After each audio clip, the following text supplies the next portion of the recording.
Raise your right hand, state your name. David Gratz. Do you solemnly swear or affirm the testimony you're about to give will be the truth, the whole truth, and nothing but the truth? Thank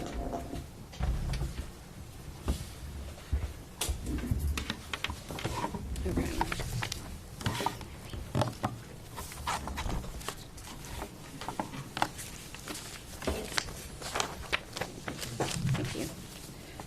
Please tell the jury your name and please spell your last name for them, please. My name is David Gratz. It's spelled Gratz. Okay. Where are you currently employed? I'm an attorney in the private practice of law. Okay. And prior to that, where were you employed? By the Tennessee Bureau of Investigation. Okay. When did you first start with the Tennessee Bureau of Investigation? In August of 2019. Okay. And what was your title during that time? I was a special agent criminal investigator. Okay. Can you give the jury a brief summation of what that job entails? Yes, I was assigned to the criminal investigation division. So it's what a larger department might call like a major crimes unit. So we investigated things like death investigations, missing persons, adults and children, officer-involved shootings, and public corruption. Okay. If you can also just give the jury a brief summation of your education up until the point of starting your first job. So I graduated from East Tennessee State University with a bachelor's degree in 2011. I continued on and went to law school at Lincoln Memorial University School of Law and graduated with a law degree in 2014. And do you want me to go into my first employment? Please. My first position was with the District Attorney General's office in the 3rd Judicial District, primarily assigned in Morristown. Okay. And then you went to the TBI thereafter. Is that right? That's correct. Okay. And were you employed with the Tennessee Bureau of Investigation in February of 2020? Yes, I was. And were you called to assist in the investigation of missing child Evelyn Boswell? Yes, I was. Okay. Which agency requested the Tennessee Bureau of Investigation's help? Initially, it was called in by the Sullivan County Sheriff's Office for us to assist in an investigation of a missing child. And later, we were formally requested in writing to assist by the District Attorney General, Barry Stollis. Okay.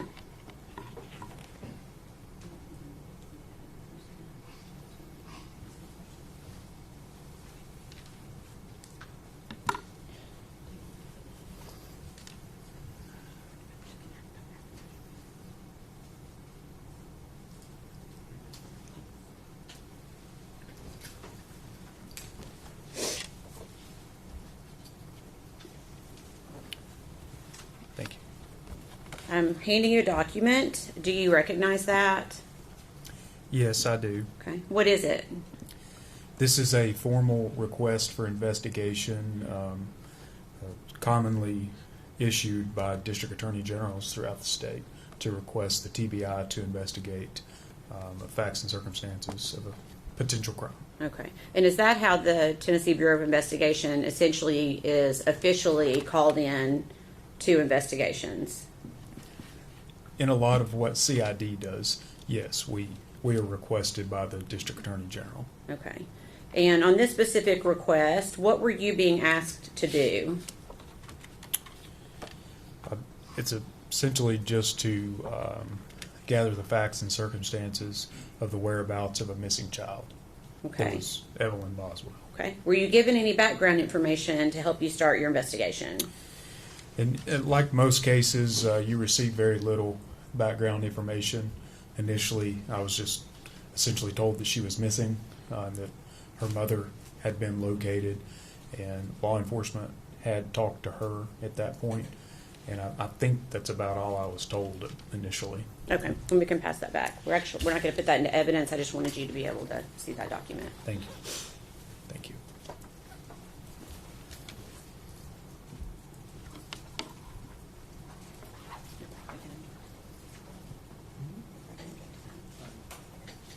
Mr. Hunter.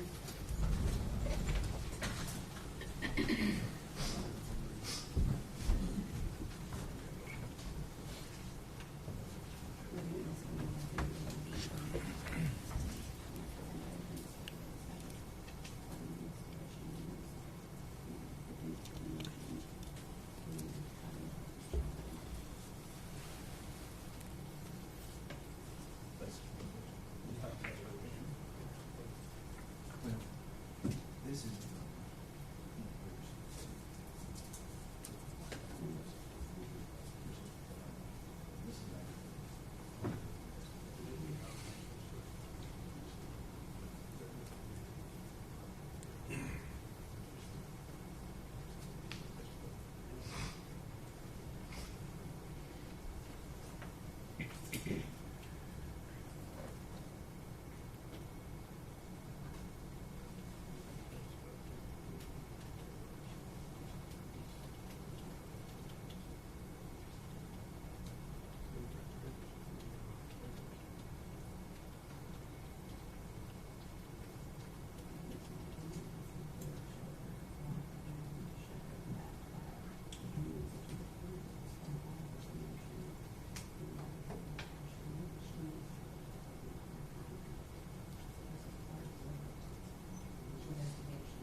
Let me pass you a document.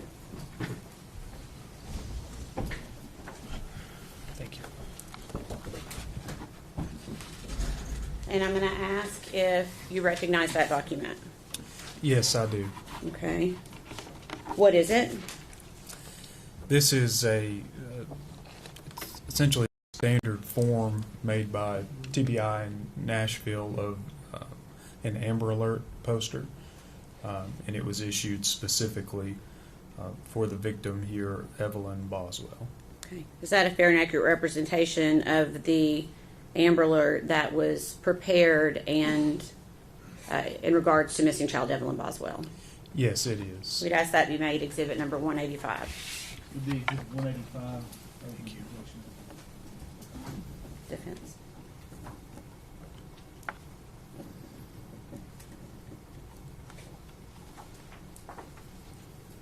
Okay. And permission to publish, Your Honor.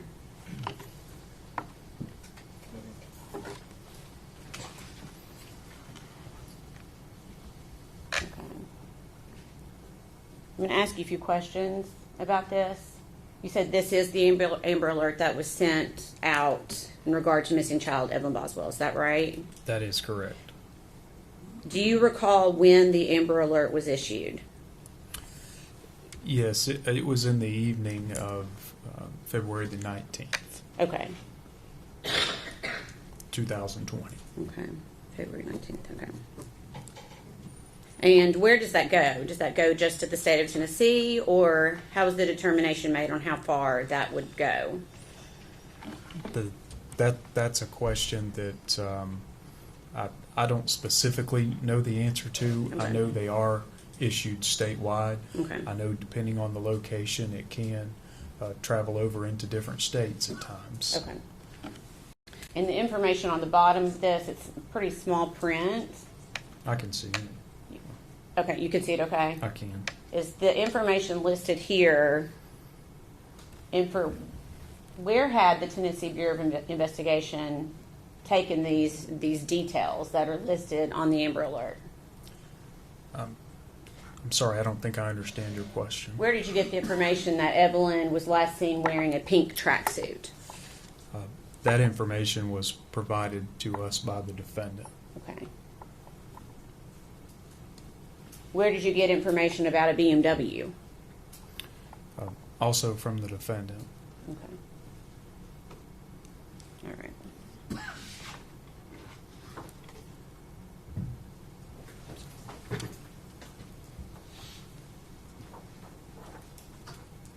Okay.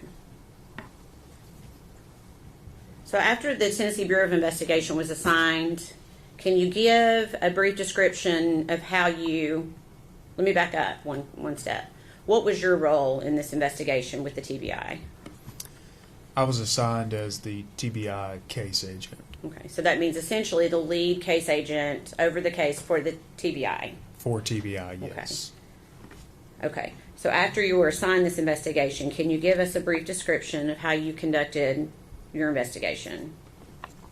So initially, you just arrive on scene and you try to get as much information as you can. You talk to the people who have already been there, find out what they have done. You talk with the local agency or agencies that are already involved, and you really just try to understand what's going on in the investigation and what has been done so far. Okay, and were you working with other agencies at this point? Yes. Okay, which other agencies around February 18th, February 19th? When I first arrived, it was the TBI was on scene at the Sullivan County Sheriff's Office with Sullivan County, and I believe there were members of the Federal Bureau of Investigation on scene, FBI. Okay, and how do you meet? How did all these agencies coming together? How do they decide how to execute a plan in an investigation like this? In the initial phases, you really do the best you can, but it oftentimes goes to either the case agent or the highest in chain of command that is on scene, and they get together and decide which agency will play a role in what, and you just divvy up tasks. Okay. As part of what you did you go to the trailer that Megan Boswell lived in with Evelyn prior to Evelyn going missing? Yes, I did. And do you remember when you went to that trailer? That would have been the evening of the 19th Okay. of 2020, February 19th. So the same day the Amber Alert went out? That is correct. Okay. Anyone go with you to that trailer? Yes, Investigator Tracy Haraz with the Sullivan County Sheriff's Office. Okay. Why did you go there? We were going initially to meet a young man named Austin Feller. Okay. And did the defendant still live at that trailer? No, she no longer lived there. Okay. Was anyone living in that trailer at the time? Yes, there were current tenants who had moved in. Okay. If I could please see exhibits number 49 and 50.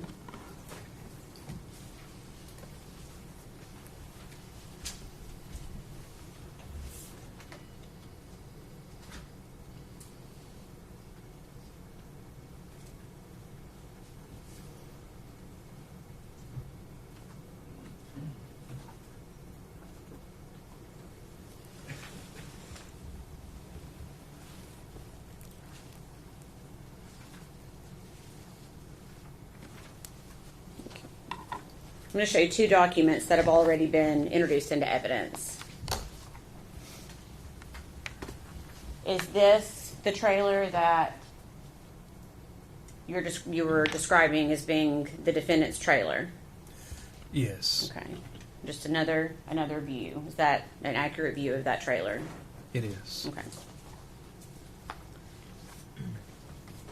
And do you know the street address for that trailer? I believe it's at 976 Sugar Hollow Road. Okay. Is that located in Sullivan County, Tennessee? It is. Okay. Were you able to determine who actually owned the trailer? Yes, I believe it belonged to the defendant's family, either her dad or her brother, some type of association owned it. Okay. Were you able to determine if the defendant had left any property behind when she moved out? Yes, we learned that there was still some property at the site. And were you given consent to search that site and or anything attached to that property? Yes, we were given consent to search a small outbuilding that was right there next to that trailer. Okay. And did you also conduct a search outside the trailer? I did, yes. What were you looking for?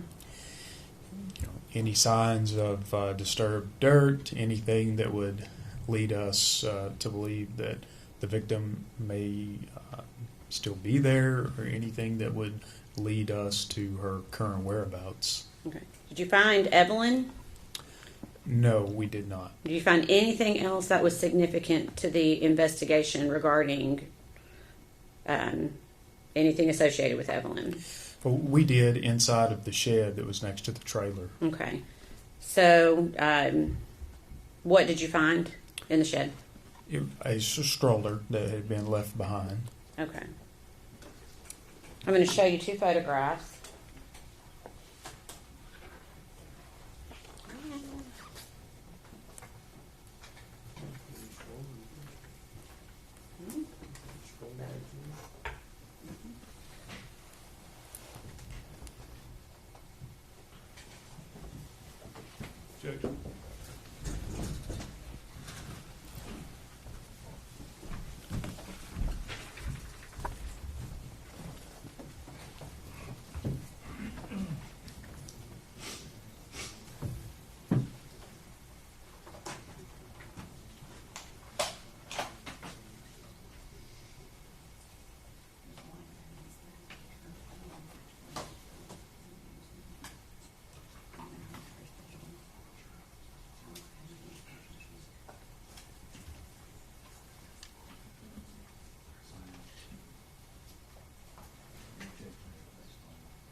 you still have the photographs? All right, objection's overruled. Okay. Yes, I Thank you. do. You still have the photographs? Okay. I do. Okay. Do you recognize those photographs? Yes. What is it? These are 2 photographs of the stroller we found that evening. Okay. And were you able to determine whose property that was? Yes, this belonged to the defendant. Okay. So when you say belonged to the defendant, you found it where again? In the shed that's essentially not attached, but very close to the trailer where the defendant was living. Okay. So it did not buy, you said there were new tenants in that trailer. That is correct. Okay. Did they indicate that was their stroller? No, they.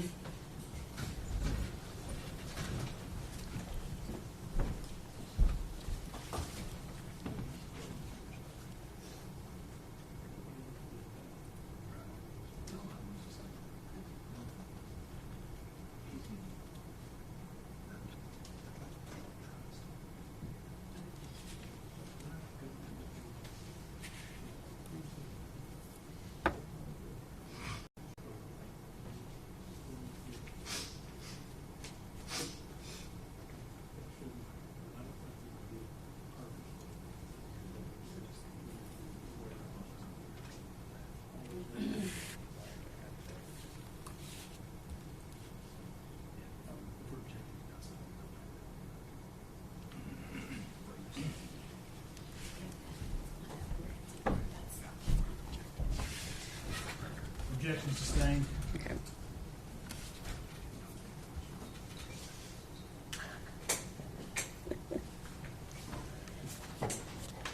Did you locate anything else of relevance to this investigation inside the shed? Not that I can recall. At this time, we're going to, well, let me ask this. The photographs, are they fair and accurate representation of how the stroller appeared on that date? Yes. Okay. We'd ask those be made, if possible, collective exhibit number 186. The collective 186 over defendant's objection.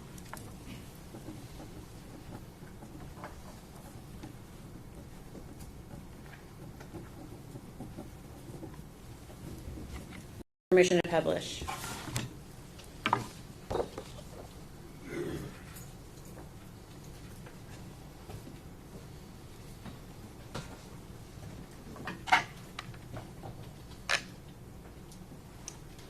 Is this the stroller that was inside the shed that day?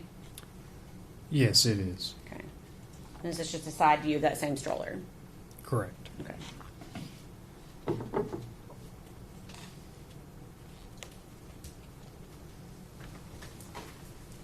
Did you also take the stroller itself into evidence? Yes, we did. Okay. If, Your Honor, may he step down for a second? Yes. On the- Okay. If you could step down to where the microphone is.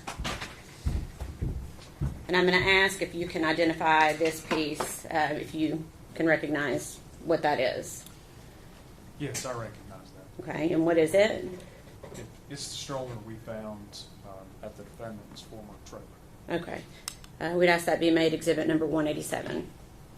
Be full exhibit 187 That's okay. over objection to defendant.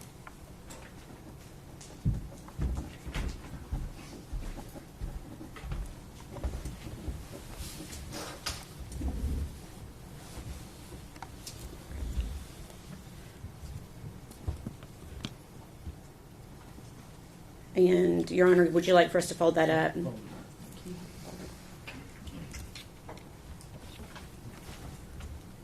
They're not always the easiest. Ooh, good job.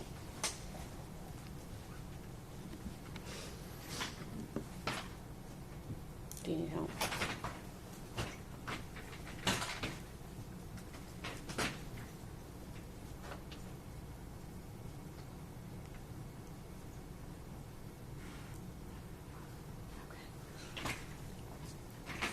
Let's roll it up. See if we can roll it under the table. And that'll work. There you go. Thank you. Okay. So I'm assuming, was law enforcement working long hours during these first few days? Absolutely. Okay. Did you attempt to interview the defendant about Evelyn? Yes, later that night. Okay. And what would the date have been for that? When we attempted the interview, it was on February 19th of 2020. Okay. And about what time did that interview start? Shortly before midnight and continued on into the early morning hours of February the 20th. Okay. Where did it take place? At the sheriff's office here in Blountville. Okay. Was this interview audio or video recorded? I believe that interview was audio only recorded. Okay. And is that office that you interviewed located in Sullivan County, Tennessee? Yes, it is. Okay. Prior to talking with the defendant, did you Mirandize her? I did. Did she agree to speak with you? She did. During this interview, did she tell you the last time that she saw Evelyn? Yes, she did. Okay. When did she say she last saw Evelyn? The day after Christmas, on the 26th of December, 2019. Okay. Where did she say she saw Evelyn? At Ethan Perry's grandparents' house. Who did she say Ethan was in relation to Evelyn? She had told us, or the defendant being she, had told us that Ethan Perry was Evelyn's father. Did you talk with her about where Ethan was living? I did, yes. Okay, what did you tell her? Told her that we had learned that Ethan was full-time in the military and was currently living on a base in Louisiana, I believe, and was living in a barracks on a base. Okay. Had law enforcement already talked to Ethan at this point? Yes, they had Okay. the Army's branch of CID. Okay. And did you tell the defendant that? I did. What did you tell her about Ethan and Evelyn? I essentially just told her that law enforcement had cleared that idea that Ethan had Evelyn inside of a barracks. And Okay. Did Megan stay with that story about Ethan? at that time, she maintained that all she knew was that Ethan had Evelyn. Okay. And where did she say that she had been living? As of recently, she told us, the defendant told us she had been living with her boyfriend, Hunter. Okay. Did you ask her if Hunter could have hurt Evelyn? I did. I asked that specifically. What did she say? The defendant said that Hunter would not do that. Did you ask her if Hunter had been around Evelyn at all? I did, yes. And what did she say? Essentially, no. At that point, she said Hunter had never been around Evelyn. Okay. Did she say if Hunter had ever babysat Evelyn? We were told by the defendant that Hunter never babysat Evelyn. Did she say if Hunter had ever held Evelyn? The defendant told us that Hunter had never held Evelyn. Okay. Did you ask her if Evelyn had ever stayed at Hunter's house over on Sandy Point? Yes, I asked her about that, and the defendant told me that no, Evelyn had never stayed over at Hunter's residence. Okay. Prior to when she said she left Evelyn with Ethan, did she indicate whether she'd ever left Evelyn with Ethan in the past? No, she told us that Ethan had never kept Evelyn alone prior to that day. Okay. Did she tell you whether or not Evelyn had met Ethan before? They had been introduced, I believe, briefly prior to that day on a trip to Texas. Okay. Did the defendant tell you how many times she'd seen Evelyn after leaving her with Ethan in December? I believe that we had talked about that, yes. Okay. Do you recall if do you recall how many times she said she'd seen Evelyn? I don't think she had seen Evelyn at all after that December 26th date. Started to object. I'll not make the objection. We approach the bench.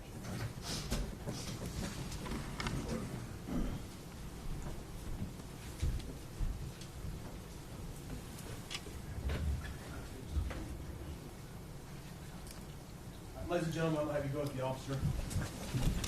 Everyone stand, please.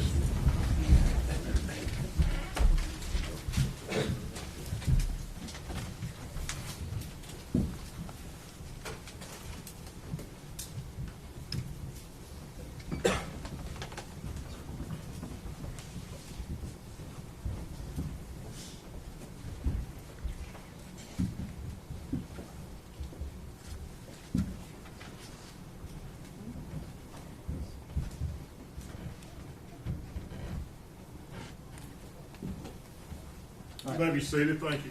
We'll take about a 15-minute break. Mr. Gatz, please do not discuss your testimony with any other witness during the break. We'll allow them to discuss their testimony. Court stands in recess.